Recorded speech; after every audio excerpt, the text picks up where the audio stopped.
and anyone else who hasn't joined can join when they get a chance. As I said before, my name is Maria Day Marshall. I am Director of the Real Estate Development Program at the University of Maryland. I want to welcome you to our prospective student open house and would like to meet all of you while we're on the phone. And I think a good place for us to start is just to go around and introduce ourselves, both the prospective students and the staff and faculty. So why don't we start? Tanya, why don't you introduce yourself and then Laura, and then we can hear from all the other attendees. All right, thank you, Maria. Hi, everyone. Once again, welcome. Thank you for your interest in the program. My name is Tanya Bansal. I'm the Assistant Director of the program and also a faculty member. And I look forward to working with all of you if you decide to join us. And, you know, we are here. We will be going over a brief presentation today. We'll try to go over that presentation as quickly as possible. You heard a lot about the program in the opening session, and we will have the Q&A session towards the end. And of course, you know, we try to keep it as informal as possible. If you have any questions during the presentations, please do not hesitate to unmute yourself and just ask any question. And with that, I'll pass on to Laura.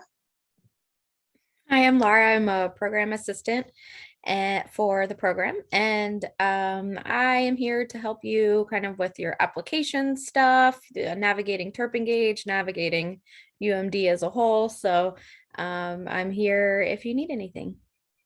And I'll call on Mitchell since I think I saw him first. Can you hear me all right? Hi, my name is Mitch Zangwell. I'm a architecture student, expected to graduate this semester, so this coming December. Air Force veteran, so I'm using my GI Bill and taking advantage of those kind of benefits, trying to make the most of it. So I'm looking forward for what's to come. A little nervous, a little excited, but that's what it's about. So looking forward to it. Thank you, Mitch. Thanks for your service. And it was good seeing you in the building recently. Thank you for the support. Thanks. Sure. Brianna, why don't you introduce yourself, tell us your name, and just tell us why you're interested in the real estate development program, just briefly. Hi, my name is Brianna, and I'm in the real estate development minor as well as the construction project management minor. So I just really wanted to continue that education along with my architecture major. Good, nice to meet you. Michael Warner, can you unmute? And okay. So he says just put it in the chat. Yeah, he says his microphone is not working, but you work for an architecture firm in DC. You graduated from Catholic University, one of my alma maters, in 2017, and you're interested in developing the built environment as a whole. Nice to meet you, Michael. Says it, Dwani Shaw, can you unmute and introduce yourself?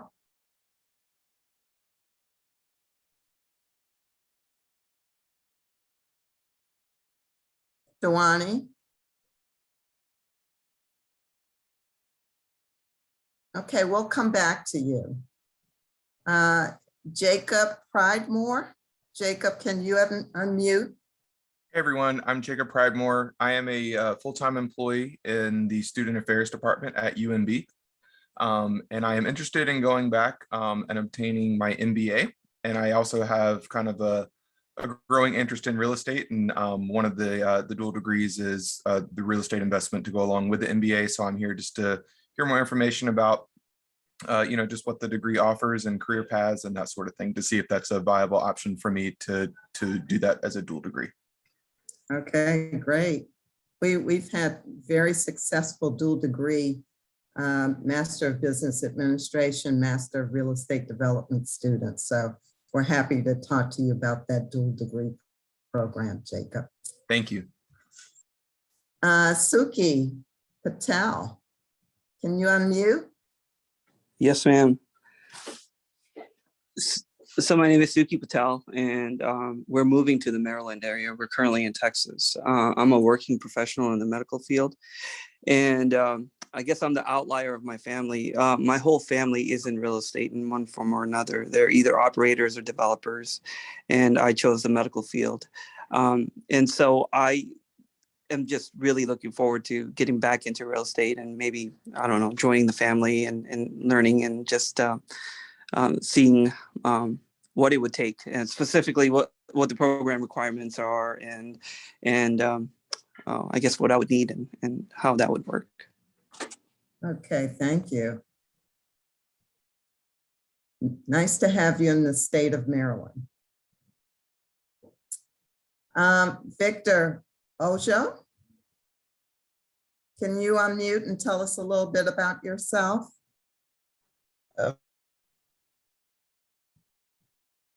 Hi everyone, my name is Victor Ojo. I'm from Nigeria, a graduate of Urban and Regional Planning. I've applied to the Masters of Real Estate program and I've been accepted. I'm supposed to resume in January, spring.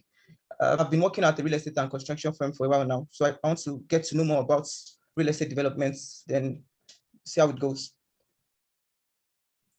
Great. Well, great to have you, Victor, and we look forward to you joining the program. Thank you very much. And then Urja Parmar, can you tell us a few words about yourself? Yes, sure. Hello, ma'am. I'm from India, and currently I completed my bachelor's in architecture. And right now I'm working in an architecture firm in India itself, and understanding the real actual built environment, especially in the real estate development, is what is making me keen to apply for this course more and learn more about the construction techniques and how to especially manage and analyze the budgeting and everything. Thank you. Great. So thank you, Urja. We look forward to having you in the program. So I think, Tanya, maybe we should do the PowerPoint presentation quickly, and then we can take questions right afterwards. So I'm going to get started while Tanya brings up the presentation. So just a little bit about the University of Maryland. It's the state's flagship university, and it's one of the nation's preeminent public research universities. The university is a global leader in research, entrepreneurship, and innovation, and it's home to more than 41,000 students, 14,000 faculty and staff, and 380,000 alumni. And we're all dedicated to the pursuit of fearlessness ideas. The school was founded in 1856. It's located just a few miles outside of Washington, D.C., and it has 12 schools and colleges, one of which is the School of Architecture, Planning, and Preservation, where our program is housed. The Real Estate Development Program is one of 4 programs housed in the School of Architecture, Planning, and Preservation. It is the youngest of the 4 programs, and it was launched in fall of 2006. The program was the 6th of its kind in the United States, meaning that it is comprehensive and multidisciplinary. We teach everything about the real estate development process from pre-development, and acquisition through and including property and asset management. We educate our students to develop for a quadruple bottom line, which is concerned not only with the old-fashioned financial bottom line, but more broadly for economic viability, environmental respect, beautiful and sustainable design, and social responsibility.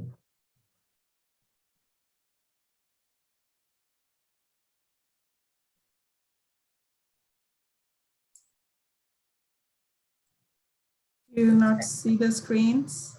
Yes, we can see it. Yeah. Okay. Yeah. So we have a full complement of the degree programs now. We have the Master Real Estate Development Program, which I mentioned earlier, that was launched in 2006. We have 4 dual degree programs, one with architecture, launched in 2016, one with historic preservation, launched in 2018, one with urban development, which is the newest, which was launched in 2019, and one with business administration, launched in 2017. We also have a postgraduate certificate in real estate development, which was also launched in 2006, along with the master's program. And then about 5 years ago, we launched the minor in real estate development, which is the second fastest growing minor on campus. We've got about 250 students in that program. And then last year, we were approved to offer an undergraduate major in real estate development. On this slide, we just got a few of the program statistics. We have a very, very diverse student body in the program. 12% of our students are international, 17% are in one of the dual degree programs. We've got 36% of our students who are female, 64 male. And then most of our students are working, about 73%. 37% ethnic minorities, 64 from Maryland, 21% have previous master's degree. And the average age of our students is about 33 years old.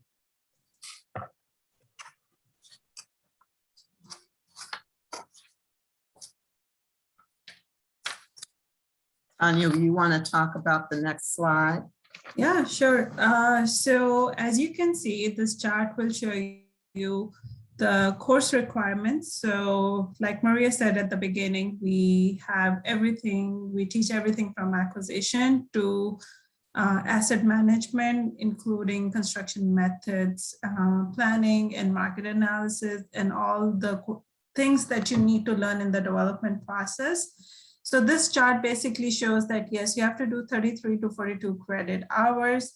The first circle that you see here in the blue color are the 3 leveling courses that students have to take. All the students have to take unless you come with a prior real estate education background or you have been working in the industry, in the real estate industry for many years. In those cases, those, 1 or 2 of those courses may be waived off for you. So just these blue courses, have those conditions. Then the 3 courses that you see in the red color here are the 3 core classes, we call them. There's development finance, development law, and capstone. Capstone is like your thesis. You do this in your final semester. And it's a required course for the Masters of Real Estate Development to graduate. And then what you see in the green circle here are the 5 cognate areas. Each student have to take 1 course in at least one of those 5 areas, unless again, you come with a previous background. For example, you're coming with an architecture background or a planning background or a construction management background. In those cases, we can substitute one of the requirements with a 4th elective. Currently, students are required to take 3 electives, but in case of substitution, it can be a 4th elective. And in terms of electives, we have a wide range of electives. We have electives in the finance, in the asset management, advanced finance. We have electives like negotiations, retail asset management, risk management, you name it, commercial leasing, capital markets, affordable housing, a lot of courses in the affordable housing sector. So, you can choose from a wide range. Again, it's very flexible. We work with our students. We are pretty hands-on with our students. We do advising each semester for each student, and we advise students on what courses they can take in the next semester. So yeah, like I said, our application, our schedule is pretty flexible. We have rolling admissions in the spring and fall. I already spoke about the electives and that how flexible it is. It is tailored to your interest. If you are interested in any particular focus area, if you want to focus on the construction, if you want to focus on the sustainability, we have courses that you can take in the school in the sustainability as well. And then here you can just see like a, kind of tentative, like a draft of a 16 to 20 month schedule, how you can, if you're a full-time student, you can follow this schedule. Just keep in mind that this schedule does not include the 3 leveling courses that all the students have to take. Those are basically the intro classes to get you acquainted with the real estate development nuances. Moving on, so here are some just pictures to show how that we really focus on hands-on learning experience for our students. We do not do just in-class teaching. We do take our students on site visits. There is just a couple of pictures from over the last few years that our students have gone out and visited different development sites in the Washington, D.C. metropolitan area, Maryland, Virginia, that includes. And, we ask our faculty that they at least have one site visit in, at least one, they sometimes have more, at least 1 or 2 site visits in their course. Again, it's part of the learning experience. We want students to go out and see the real estate and feel the real estate while they're learning from the professional faculty who are all working full-time in the classrooms.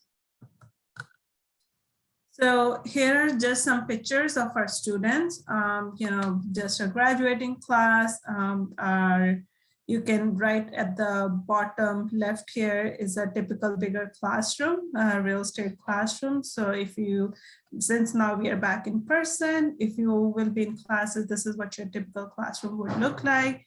If you're taking an elective, it will be a smaller class. So our smaller classes, electives tend to be around 10 to 15 students, and bigger classes would be around 20 to 25 students per class.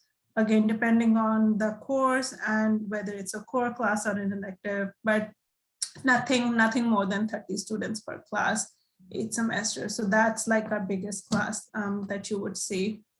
And then on the right here, on the top is, I think you heard about the ULI competition. So that's our students presenting at the ULI competition. You can just, it's very hard to see, small screen, a lot of pictures, but just the kind of work they produce for these competitions.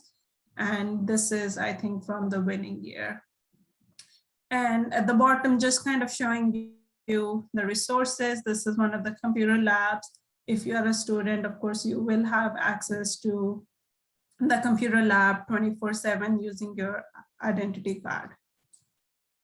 And in the middle, just a quick picture of a real estate development student presenting their capstone to a jury of professionals at the end of the semester, right before graduation. So all the students, just quickly about capstone, all the students have an assigned mentor and an assigned architect. They work with them throughout the semester, and they are assigned a site for either development or redevelopment of the site. And they work from everything. They look at the market feasibility, the design, the management side, and of course the financials. How do they finance the project? And then they present. It's a competition. They present, they compete with other classmates in the program who are graduating in the same semester, and they present at the end of the semester, at the end of their program. So these are just some of the career options that our students either currently work in or choose when they graduate. Again, just to see how wide are the options. If you do the real estate development program, you can go into the accounting, acquisitions, asset management. You can work for a market feasibility company. You can work for a real estate finance company, development company. The options are just unlimited. All right, so just quickly about the competition. I think we already kind of touched on the competition, so I'm gonna skip that here. These are the 4 competitions that the real estate program participates in. And I'll just show you the pictures here. This is the ULI Hines competition. Again, these are the poster boards. This is the work that students produced. Hey, Tanya, we can't see that slide. Can't see Yeah, that? there I you can go. see. Okay. Yeah, maybe it's forwarding a little bit faster on my end here. Yeah. All right, so this is the ULI Hines poster work. And next slide, this is the ULI Hines 2014 winners. NAIOP 2017 winners here. I actually I do have a picture. So we did win the NAIOP 2021 competition this year. So this is the winning team. Of course, this was virtual, but they made sure that they celebrate in person. So this was in the spring. They presented virtually via Zoom, but they did celebrate in person. This is the HUD competition, and I think again we spoke about this in the in the opening session. These are the winning teams from 2018 and 2019, and we were placed second in 2020. This is again interdisciplinary teams. You will see architects, you will see real estate developers, planners, historic preservation, everyone on the team here. And this is briefly our study abroad program. Again, just kind of touching on the interdisciplinary nature of the program, and that we are housed in the School of Architecture, Planning and Preservation. This picture is from study abroad in Russia in summer of 2018. We were going to do this again in 2020, and of course it got canceled because of COVID. This was again, we had 13 students from US, led by 2 faculty members. And then we had about 20 students from Russia, architecture students, and they all worked on a big, huge development, historically claimed development site. And now I will pass it on to Maria again to talk about the Colvin Institute. Thank you, Tanya. So in addition to the real estate development program, we have the Colvin Institute of Real Estate Development, which was endowed by a Baltimore-based developer by the name of John Colvin and his wife, Karen. John wanted to link real estate development education with the industry. So he founded the Institute to support research, industry outreach, and student enhancements for the master's program. The Institute hosts several events each year in which our students can participate and benefit.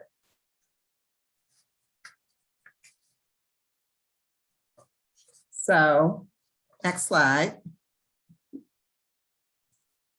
So we host a case study challenge in December, which is a national intercollegiate case study competition. And students that participate, and we have students from universities all over the country, as well as UMD students, They do a case study on a project located in their jurisdictions, and then they submit those studies to us. We have an independent person to review those proposals, those case studies, and we select four teams who then travel to UMD, to our campus, and present to a jury of real estate professionals. So these are some of the winners. In 2019, Colorado State, a team from Colorado State University won. In 2018, a team of students from Penn State University won the competition. The finalists win monetary prizes. And then annually in March, we host the Innovation and Entrepreneurship and Real Estate Awards Gala.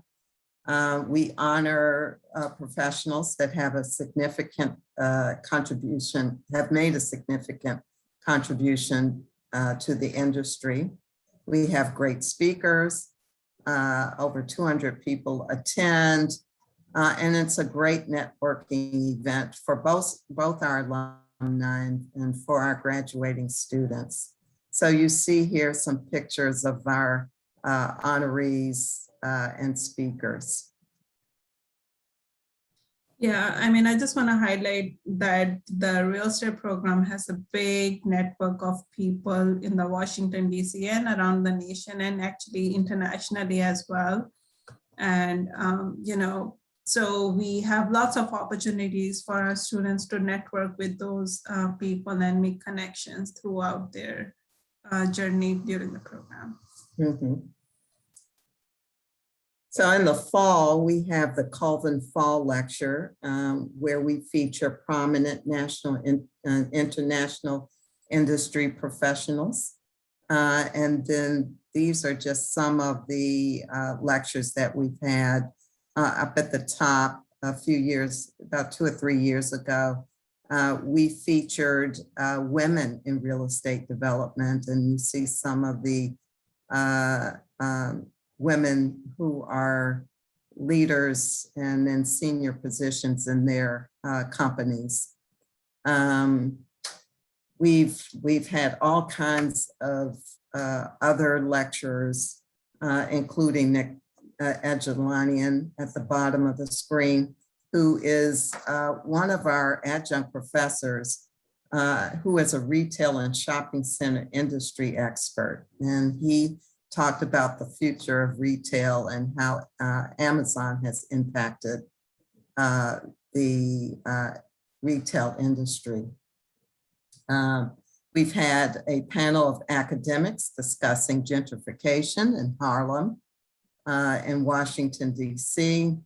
And just recently, we had a panel to discuss green building solutions. We know that green building is a hot topic, and we had a great panel to discuss that issue.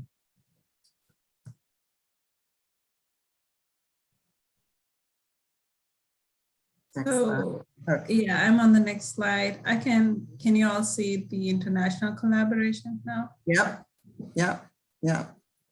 So Tanya and I joined a delegation of public housing agency executive directors a couple of years ago. We traveled to 4 cities in South Africa to explore opportunities to exchange information on social and affordable housing best practices and to engage on academic exchanges in the area of real estate development.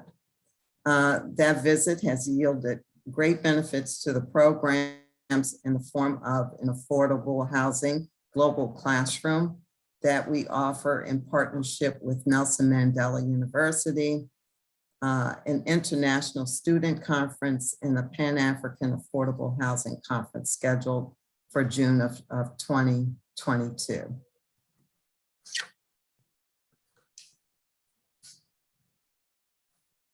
We also have collaborated with universities in India. Tanya, of course, is from India. And she traveled there also a couple of years ago to talk about the program with several universities. And these are some pictures of her with students and faculty from those universities. We hope to expand our global classroom to universities in India and into other countries.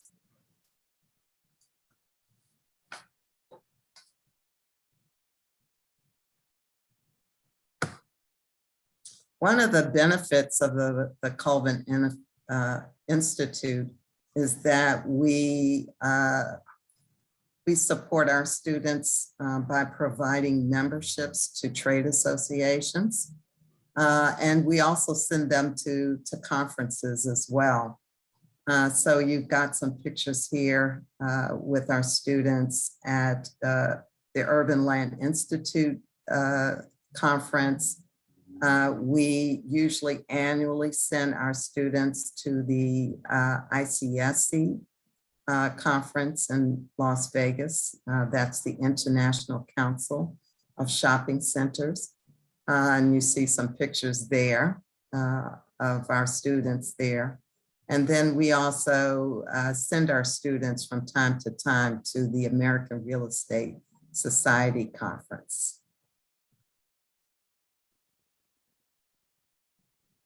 And then one of the things that we really like to do through the Institute is make sure that our students are able to meet and have interaction with our alumni. We think it's important that our students know what our alumni are doing with their degrees.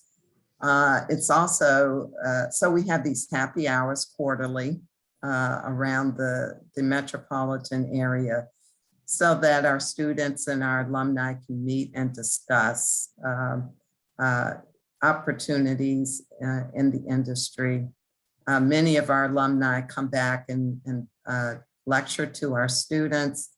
They also provide job announcements for jobs at their firms.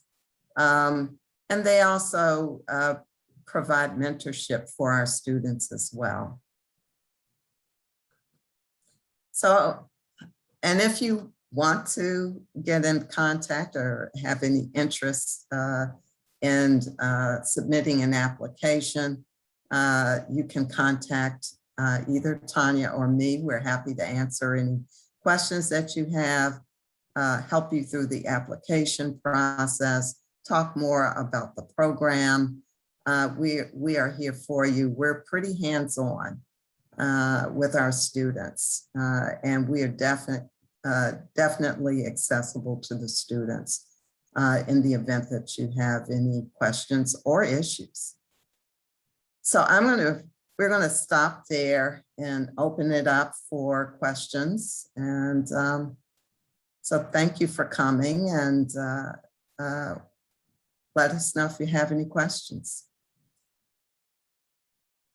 Yeah, and it was a lot of information to absorb in a short amount of time. And I know we kind of went through the slides very quickly. So if you have questions about anything we spoke about during the presentation, please do not hesitate to ask. We're happy to repeat it any number of times you want to. So just please don't hesitate to ask any question. I think there are some questions in the, one question in the chat. Oh, I don't see it. Yeah, I think Suki sent it to me. So he wants to, his question is that he works in the medical field, and he was wondering if we could talk about the certificate of real estate development, and whether that would be a good option for him. So Suki, the certificate is a program for students who are not quite ready to study to enroll in the master's program. Or you know, if they don't want to pursue a master's, but they want to get some real estate development education under their belt, that's a good option for them. We take students from all academic backgrounds and from all professions. And many of those students who enroll in the certificate program, once they get in and see that they can do the work, decide to apply for the master's program, which is a really good option because many of the courses that are taken, or all of the courses that are taken in the certificate program are a subset of the classes that are offered in the master's program. And so the students who are in the certificate program, if they decide to go on to the master's program, can then have the courses that they have taken in the certificate program credited to their master's. And I would say probably most of our students who are in the certificate program choose to do that. I'm just gonna quickly show the chart here again so that it's easy to understand. So this chart that you can see, oops, sorry. So the certificate students have to take anywhere from 12 to 21 credits. So 21 credit hours include the 3 courses. Again, if you are coming from a non-real estate background, you would take the first 3 leveling courses to get yourself acquainted with the real estate, terminology and basics and finance. And then for the certificate, the next 2 classes that the students have to take are the development finance and the development law. And then any 2 classes from these 5 cognitive areas that you can see of your interest. You can take either in the asset management, in the market analysis, planning, entitlement and policy, construction methods, or visual literacy, also urban design. So just 2 classes from the green.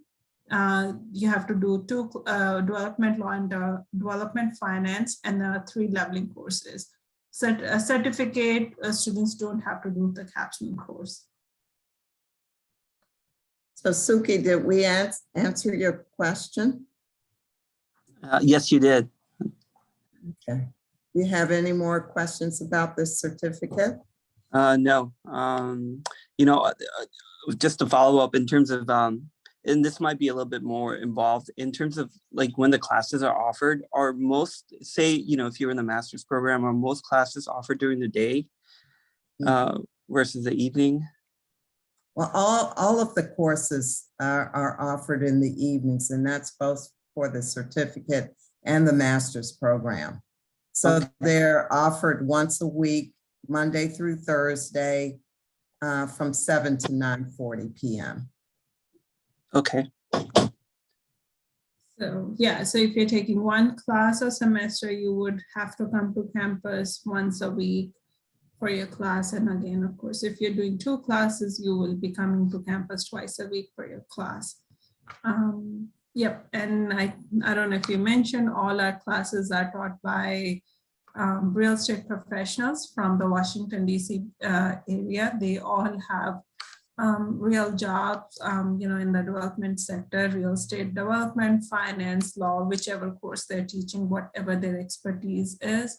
And then they come and teach the course to the students. And again, about 80% of our 75 to 80% of our students are also working full time. So that's why all our classes are in the evening from 7 to 9:40 p.m. Okay, great. Thank you. Sure. So Jacob has asked a question in the chat. He wants to know, are there online class options or alternate campus options? For the most part, Jacob, most of our classes, all of our classes now are offered in person. While during the pandemic, all of our courses were offered online, we have now converted back to in-person classes. And they're all offered on the UMD College Park campus.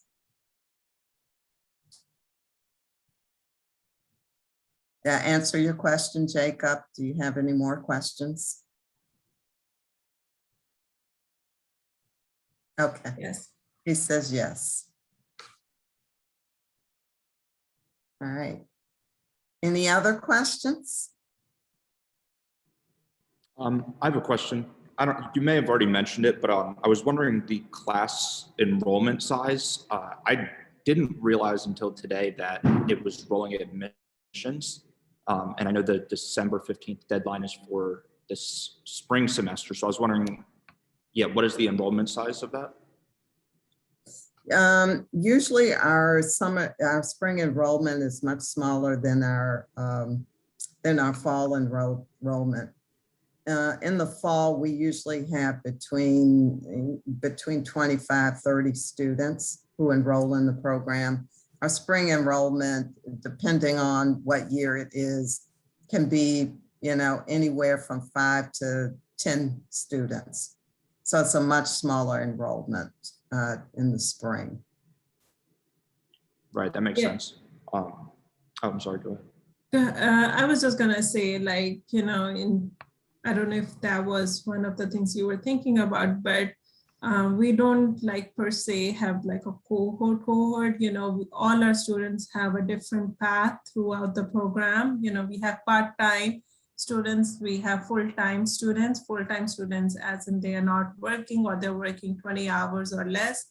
Part-time students means they are working outside, full-time, and they're doing the program part-time, doing 1 or 2 courses a semester.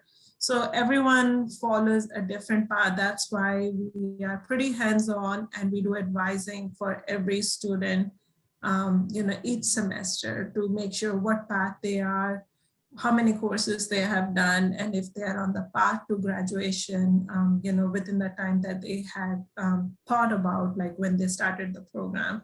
So Mitchell, if you start the program in spring, you wouldn't, if you're concerned, if for any reason, if it's a small cohort, you might have students who are doing the leveling courses still in the spring semester because they only took maybe 1 course in the current fall semester. They started in the fall, but they're still doing some leveling courses. So again, everyone has a different path. Our student group is very diverse.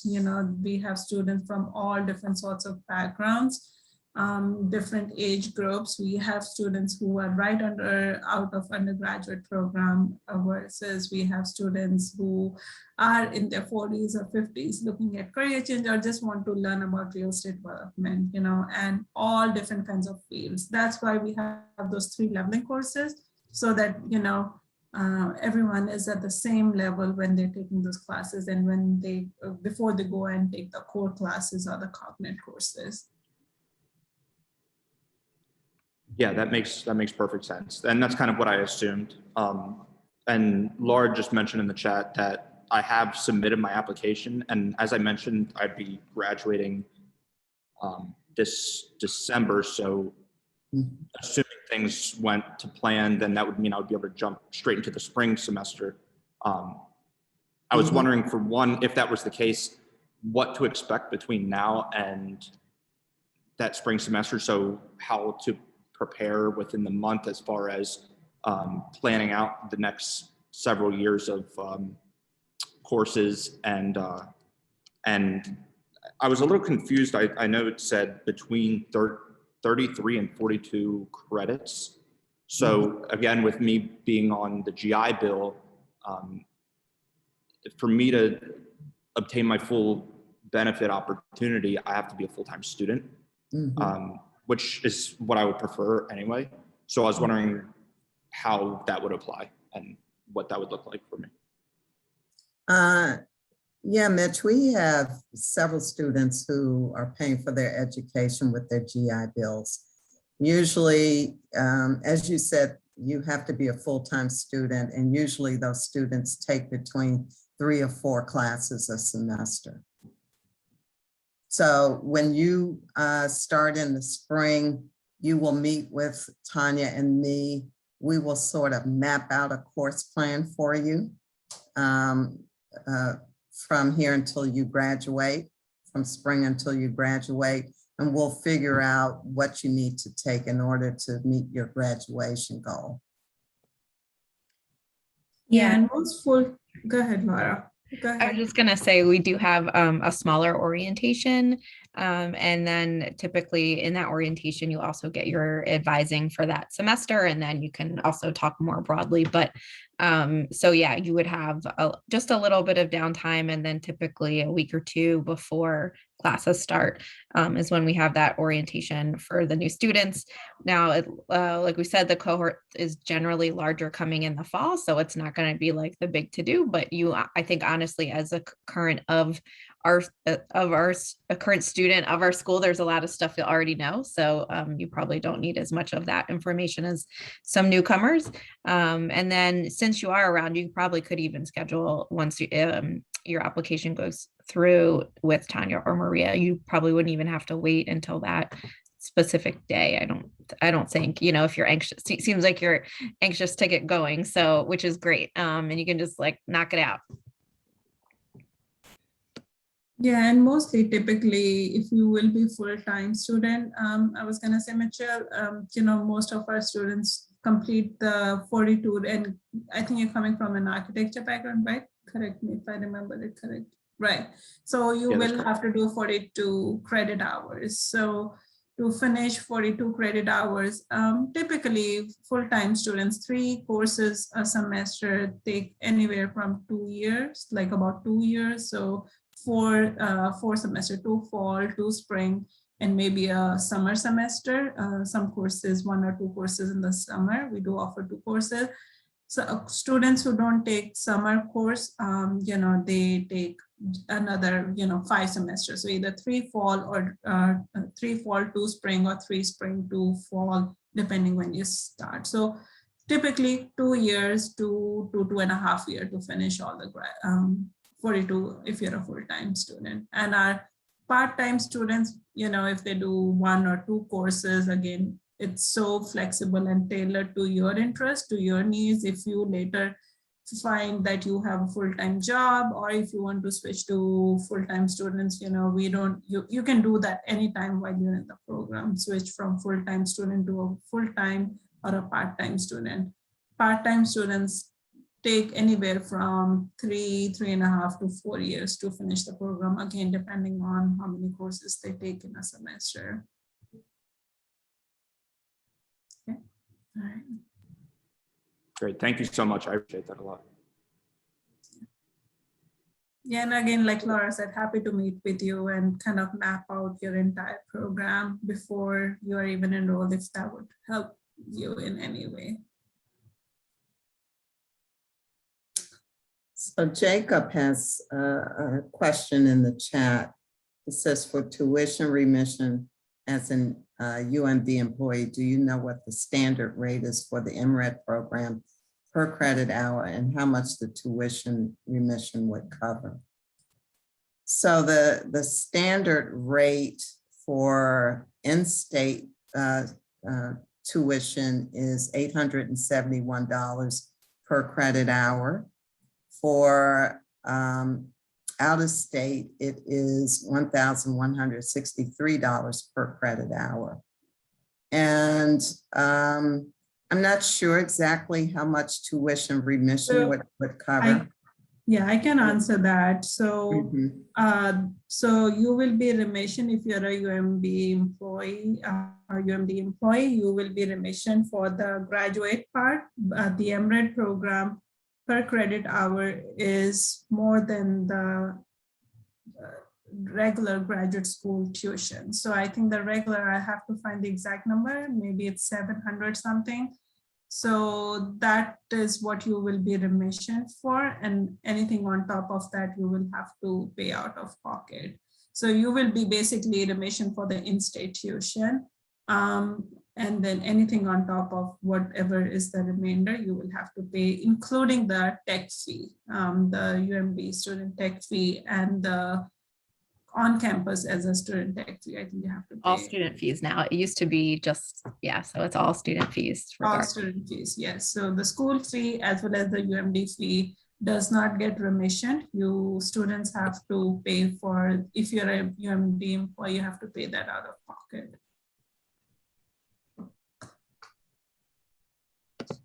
Yes, so Jacob, I any think more it is questions? 731. Yeah, sorry. Go ahead, Maria. Jacob, did we clarify that for you?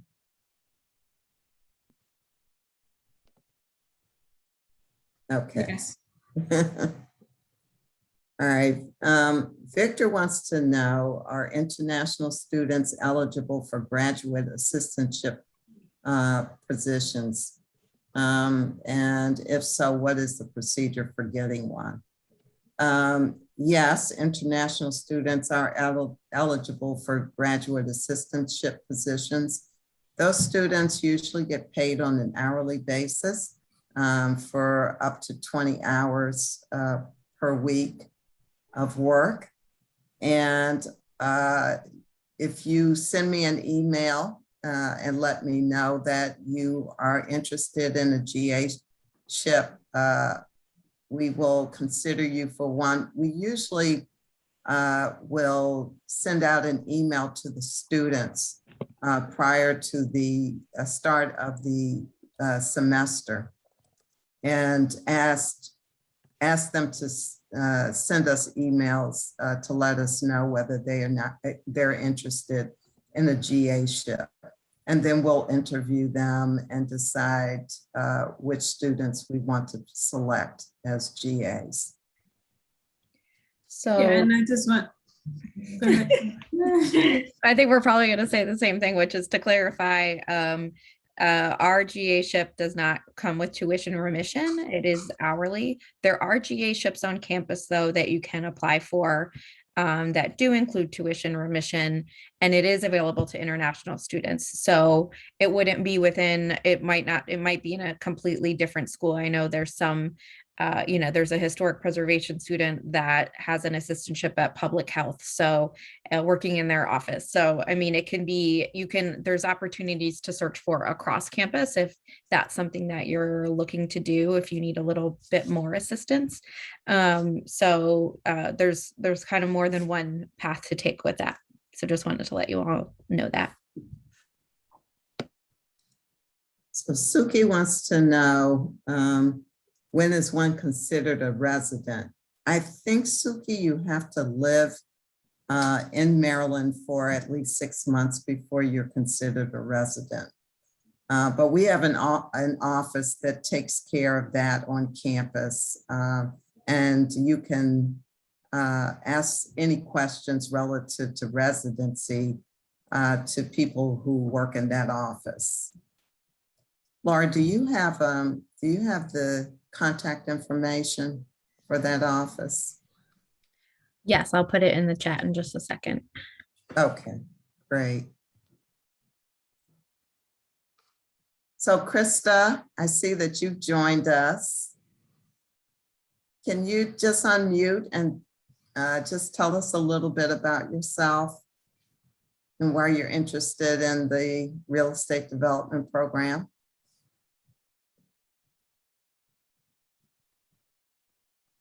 She says hi.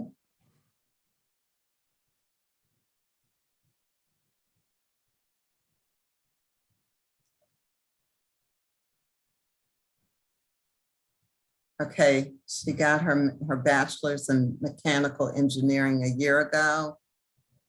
And Krista, are you a UMD graduate? Okay. Oh, University of Oklahoma. Okay, very good. Well, thank you for coming today. Do you have any questions, Krista?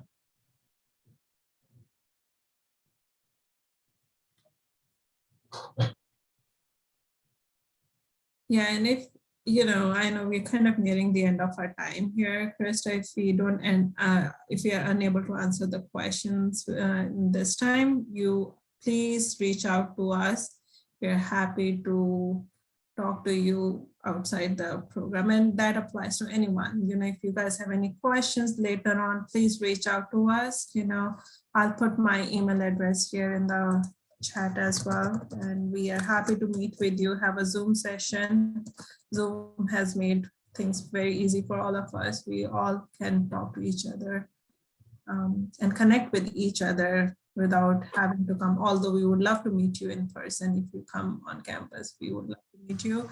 But if you cannot, happy to schedule a call with you. So Krista does have a question. She wants to know how easy it is to do a dual degree as someone with no architecture background.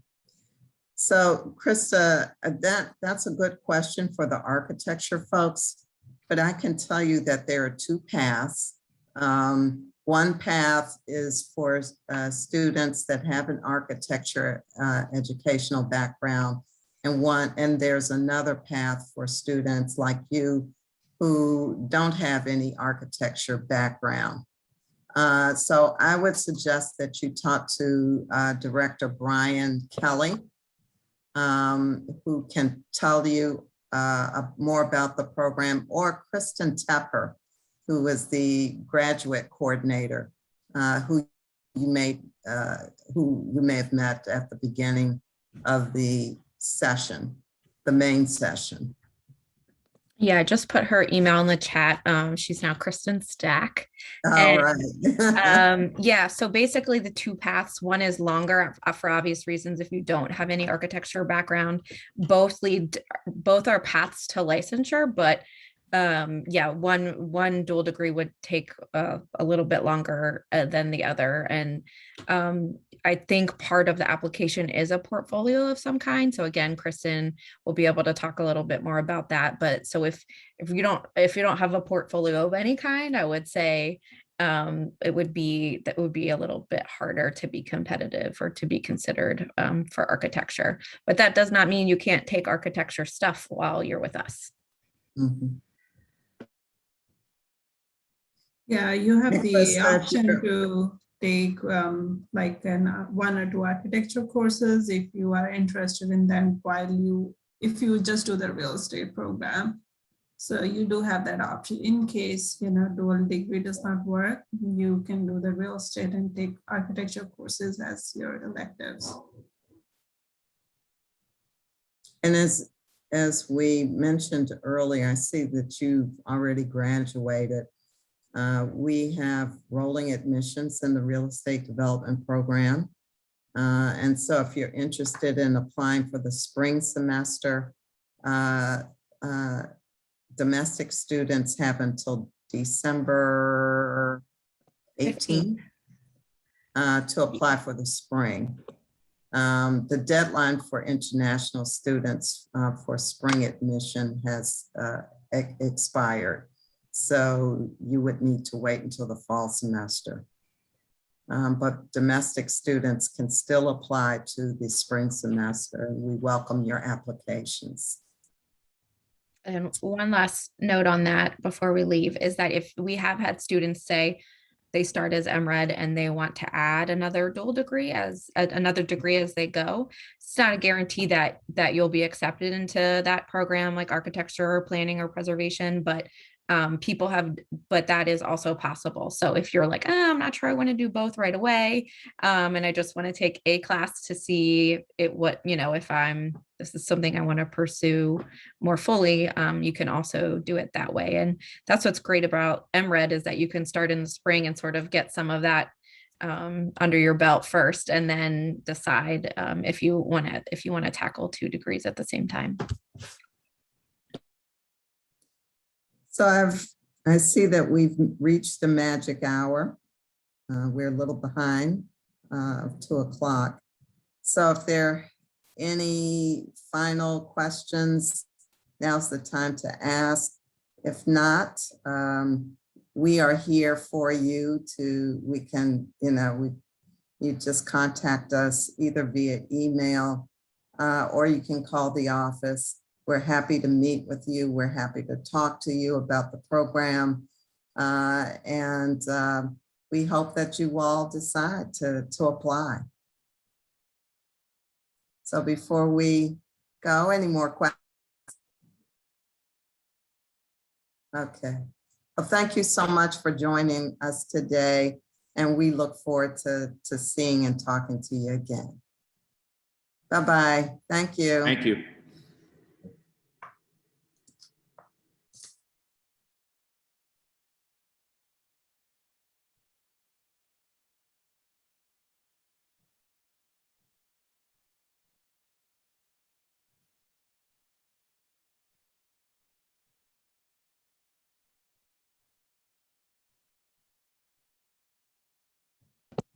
Okay, I think we can stop recording.